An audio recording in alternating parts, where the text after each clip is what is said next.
Hey everyone, welcome back to bageltcg.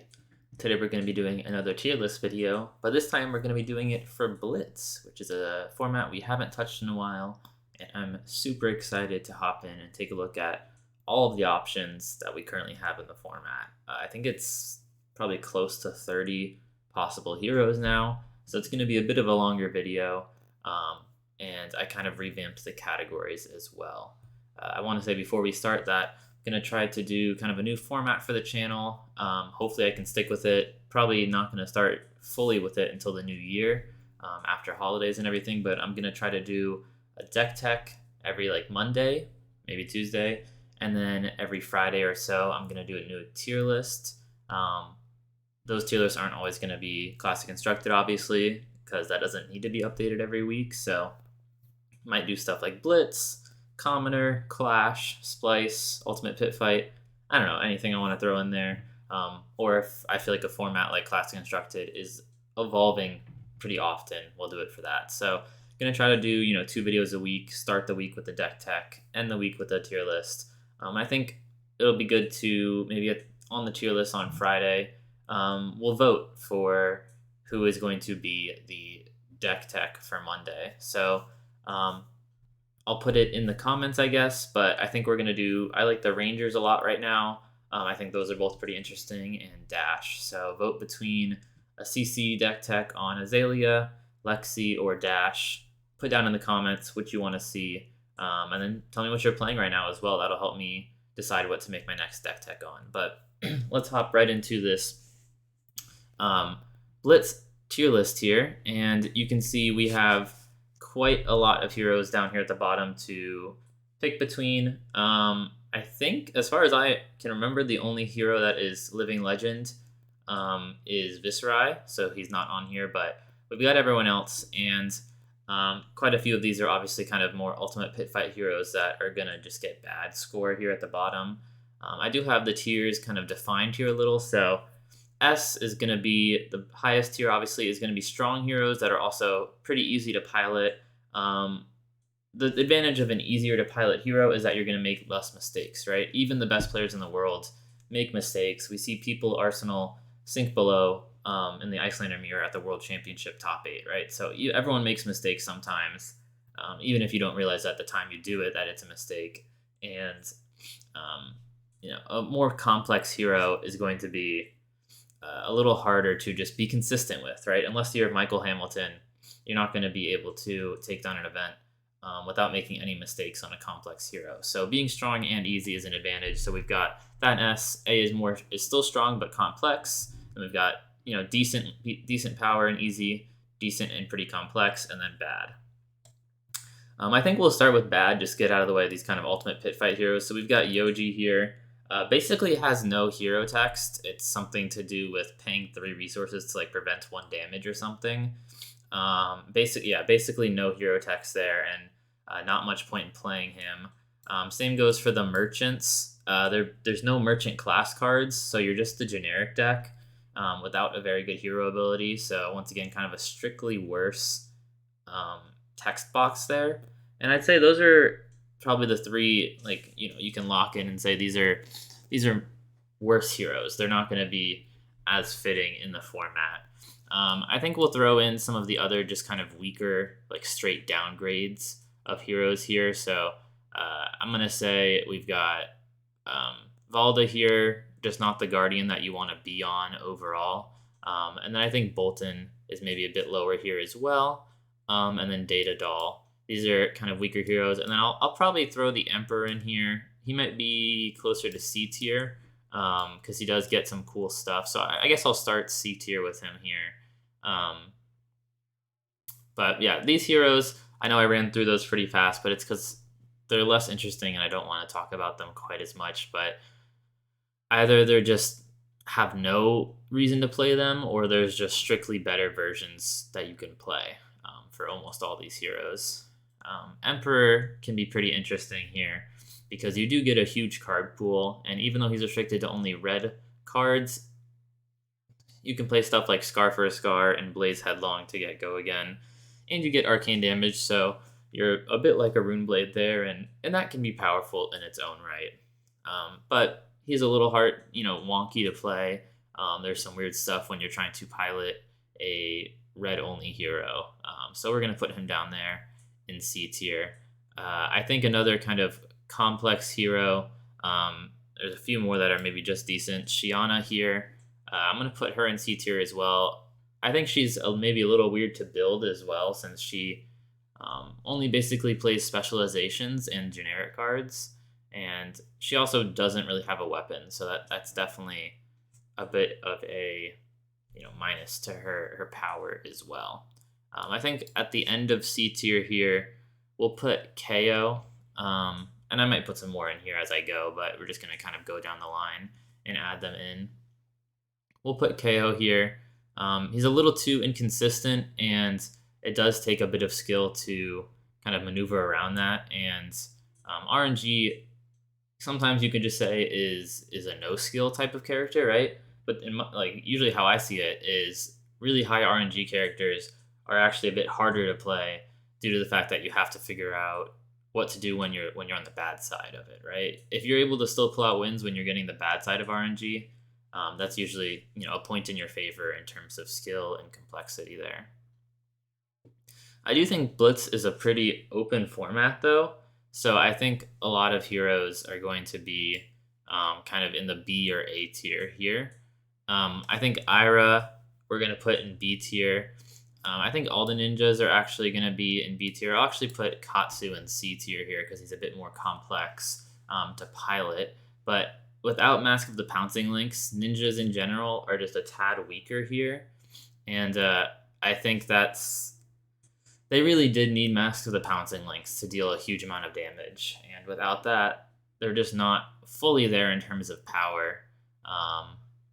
And that's a huge minus to them. So I think if they had that, they'd be S tier or A tier. But with just Mask of Momentum, they're powerful, but not the strongest aggro deck you can play in the format. I think I'll put our new hero Arachne in C tier as well. He's pretty complicated right now to play. Most people that are playing him aren't going to have a full grasp on what he's doing. He has a very different play style that's a bit more fatigue oriented. He definitely can't out damage any aggro deck. And he can't quite out control any control deck. So you're kind of playing this weird fatigue game. And I think he's something not everyone's going to be used to yet. So we're going to put Arachne there. A little complicated and definitely not at the power level of other decks quite yet. I'm interested to see, we have the next set that's announced in March. I believe it's called like Outriders or something like that. I'm interested to see if there's a talented assassin in that set, which would probably add a lot of power to the class and be able to see what they're doing there. I guess there's another ninja I missed out on here. I'll put Benji here in C tier as well. He's a little more complicated, just like Katsu is, since he has a kind of unique play style, and you're going to have some matchups that are really weird because of how they interact with your really low power attacks, and he does have some very interesting ways in which he has to play his cards out to maximize his ability and make sure it's not hurting you and stopping your stuff from being unblockable. So kind of an interesting hero to play as well there. I think I'll start off the A tier here with Kano. With the recent changes in the ban and restricted, Kano got a bit more powerful with Stormstriders again, but he is probably one of the most complicated characters to play in the game, especially at a higher level. So he's definitely in the complex category, and I think Icelander is going to be there as well.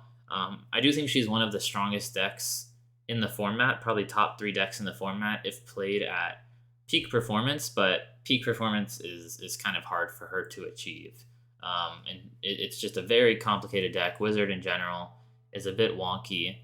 There's a lot of decisions to make at every point in the game, more than the average hero. So they're both very strong. They're probably both near the peak of, if you make a little chart, I guess, the kind that has the 4 corners. They're at the peak of strength, but maybe also complexity. So that's where I'm going to put both the Wizard tier, start off the A tier with them.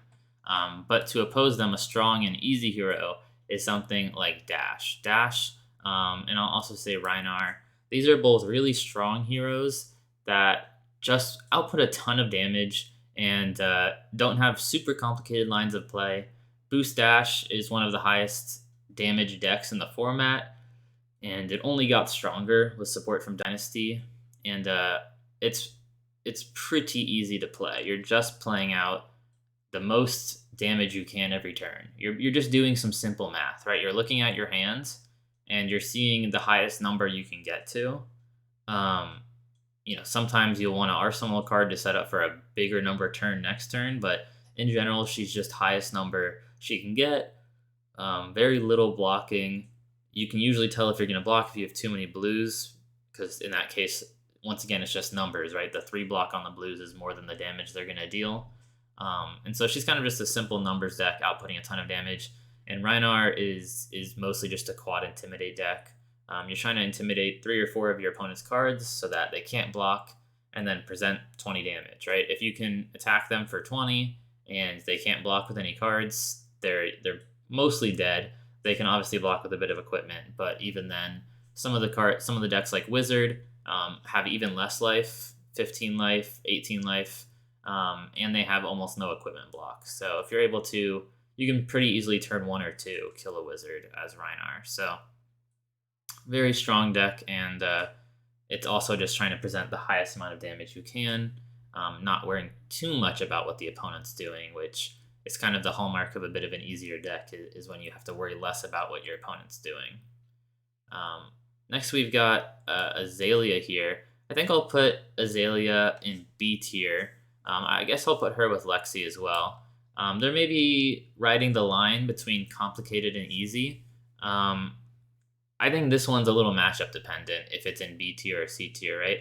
Against aggro decks, it's kind of straightforward because you just throw the best on hit out against those decks, and usually you'll beat them that way. If you read in the ledger the aggro deck, if you give them Frostbite to make them discard cards, it's somewhat straightforward what you're doing there. You're just disrupting them the best you can, and usually that'll win you the game. Against control decks like an Oldhim here, that we'll put in S tier, it's a lot harder because a lot of Oldhims are going to be a little more defensive, and then it's probably in the complex category. But since those matchups are a bit harder in general, I'll just put them in B tier for being easier against the aggro decks, which is what you're hoping to face anyways, and you're kind of hoping to dodge those other decks in the format. I'll put Prism in A tier. Prism is very, very powerful as well, but shares a bit of the same problem with the Wizards, where she can be pretty complex. The way her auras work leads to a lot of kind of reverse thinking with how you usually play Flesh and Blood. Usually you're not just taking damage for no advantage, and the auras don't feel like they're usually having an immediate impact. So taking 5, 8 damage, 10 damage in Blitz feels pretty crazy, but sometimes you just need to play your auras out.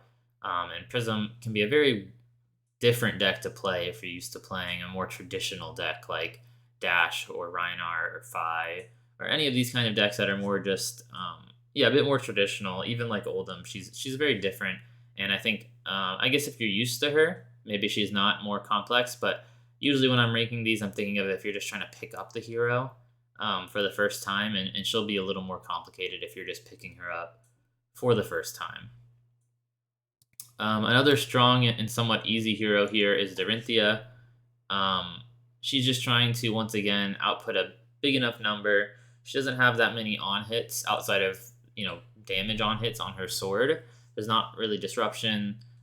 She's a very traditional kind of Flesh and Blood deck of blocking and dealing damage. Plays like Dash, where you're just dealing the most numbers, and I think she's quite strong. I mean, she has a good game into any of the aggro decks. She'll probably do pretty good into the Dashes or the Rhinars that are also in this tier. And yeah, I think she's in a solid spot. I really like that some of these heroes at the top here are not talented heroes, because I was worried that the Welcome to Wraith and Arcane Rising heroes were going to kind of lose power once we had these new sets. But you know, we've got two Welcome to Wraith and an Arcane Rising hero right here in S tier. So definitely a good sign for those older heroes. I think we'll put Bravo here in B tier. I think he's quite strong, and I think he's still an easy deck to pilot. But I think Oldhim is probably a better version, and for that reason, I think he's just maybe not at the same power level as other Guardians. You can see we've got the 3 Guardians here, Valda, you know, worse than Bravo, Bravo worse than Oldhim, and then Oldhim probably the strongest Guardian you can play right now in the format. And you know, usually if I'm ranking something, I'm going to tell you to play the stronger one. If they do very different things, like Kano and Icelander play completely differently, I'll put them, you know, near each other. But if they do something similar, I'm going to kind of rank them for that reason. Let's see. Next up, we've got Briar. I think Briar is probably going to be an S tier, another straightforward and very powerful aggro deck. She's just quite strong, and she's one of the more powerful things you can do. There's not much to say about the powerful aggro decks, but I will say that aggro is a bit stronger in Blitz, just for the reason that you only have 20 life or sometimes less, and you know, if you have to deal half as much damage, your cards are worth even more when they're dealing a lot, right? So these boost dashes, these aggro Briars have a lot easier time killing the opponent, since they have, you know, half as much life as they do in Classic Constructed, and that gives them a bit of an advantage compared to control decks that like the breathing room of 40 life, right? It's harder to be a combo deck. You know, you can't play Frost Hex Icelander when your opponent when you only have 20 life, I should say. You have way less time to set that up.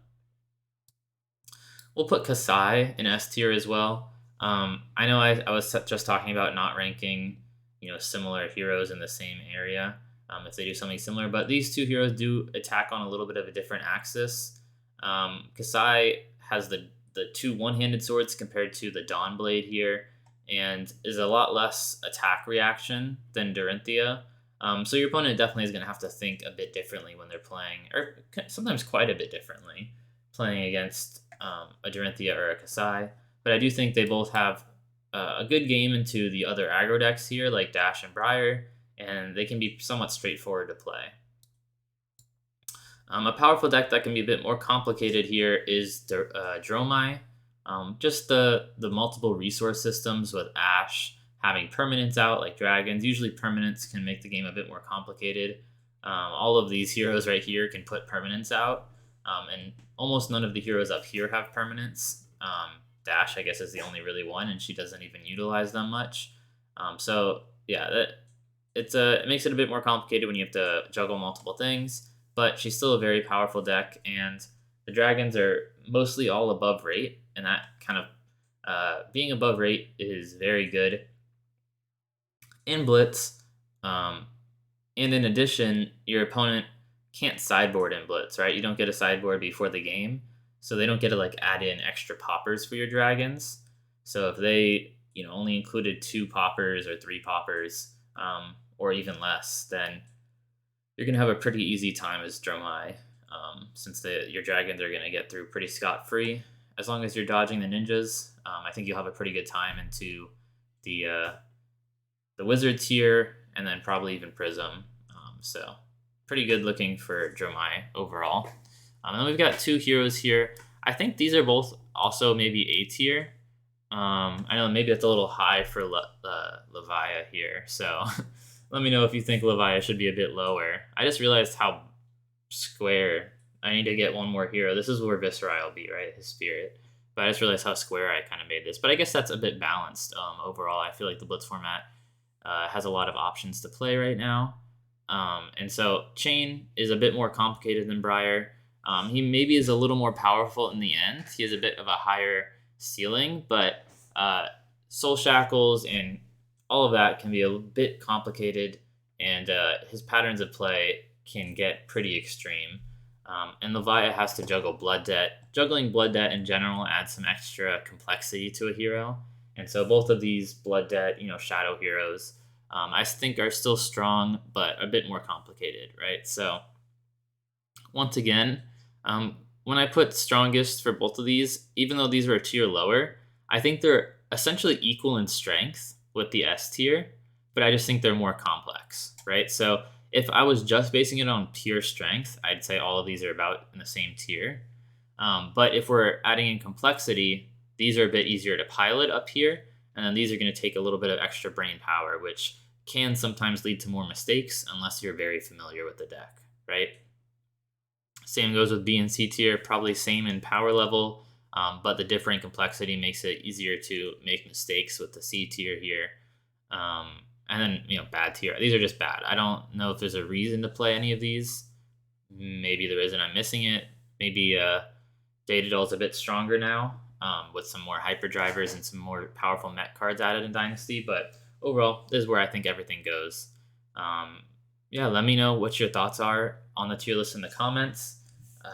Let me know what hero you think I should make a deck tech on for Monday. You can vote out of Azalea, Galaxxi, or Dash for a CC deck tech, or let me know a hero that you want me to make a deck tech for if it's not out of those three. Leave them in the comments below. Also remember to like, subscribe. Happy Friday, and I'll see you guys next time.